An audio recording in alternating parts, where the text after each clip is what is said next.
આજના પ્રસંગની શરૂઆતમાં શુભેચ્છા સમારોહમાં પધારે યતિશ્રી મોતીસાગર મહારાજ, અતિથિ વિશેષ એવા ડૉક્ટર સાહેબ જયંતિભાઈ જોશી તથા મંચસ્થ મહેમાન શ્રી, મારા વક્તવ્યની શરૂઆત બે ત્રણ ગીતની કડી છે. અવાજ સહન કરજો, પણ એક સરસ મજાનું ગીત છે જે હું વર્ષોથી ઈચ્છતો હતો કે ક્યારેક આવો કોઈ મારો કાર્યક્રમ થાય તો હું પણ આ ગીત ગાઉં. તો આ સમય 18 વર્ષ અને 4 મહિના પછી આવ્યો છે. एहसान मेरे दिल पे तुम्हारा है दोस्तों, ये दिल तुम्हारे प्यार का मारा है दोस्तों.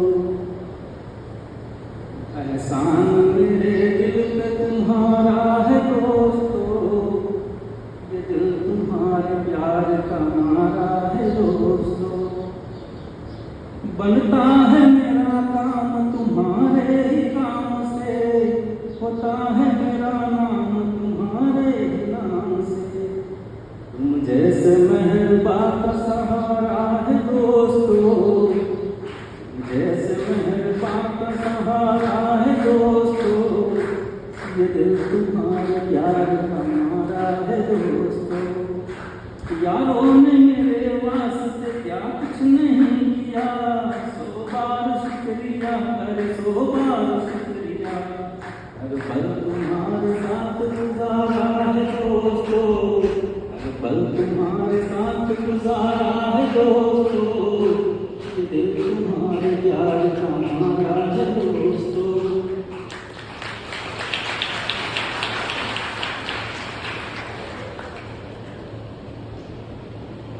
ભુજપુરમાંથી બદલી કરવી એ કદાચ સ્વપ્નમાં પણ મેં વિચારેલ ન હતું,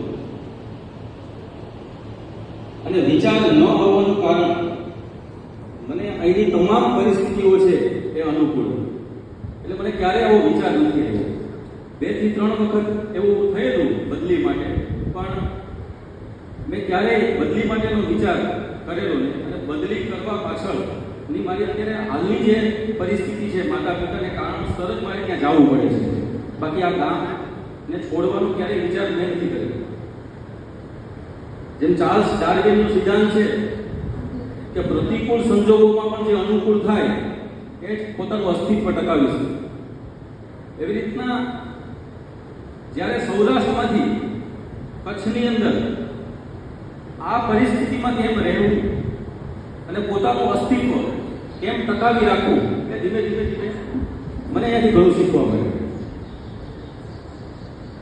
આ વર્ષ દરમિયાન શાળાના ટ્રસ્ટીઓ, વાલીઓ, વિદ્યાર્થીઓ તરફથી મને મારી જેટલી પાત્રતા હતી એના કરતાં પણ વધુ પ્રેમ મળ્યો.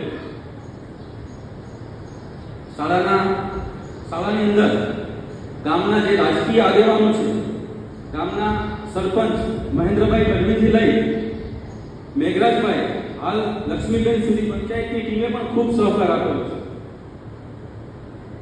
આજે જ્યારે મારા ઘણા બધા ભૂતપૂર્વ વિદ્યાર્થીઓ છે એ આવેલા છે, એનો મને વિશેષ આનંદ છે.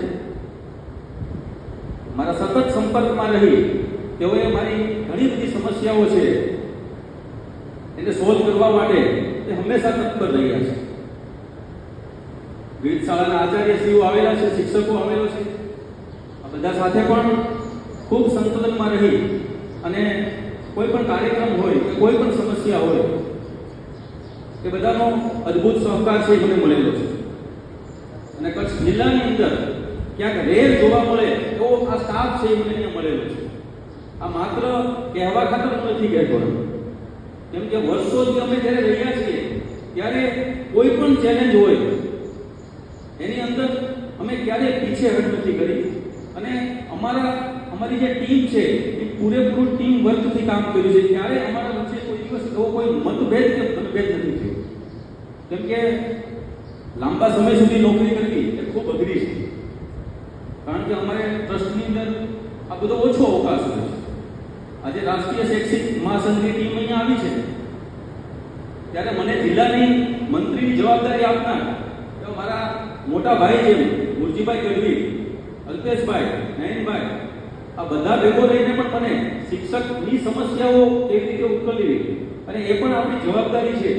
અને મને જે કેપેબલ સમજીને જવાબદારી આપી છે ત્યારે એ બધાનો પણ ખૂબ ખૂબ આભાર માનું છું.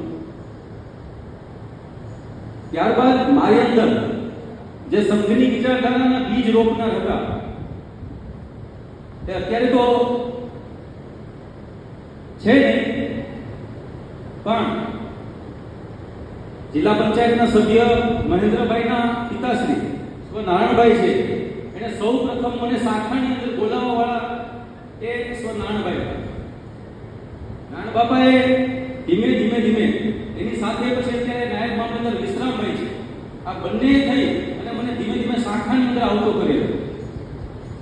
ત્યાર પછી માણેકભાઈ ઉપસરપંચ શ્રી, વિરમભાઈ અને અર્જણભાઈ, એને મને છેલ્લે સુધી આમાં સક્રિય રાખેલો છે.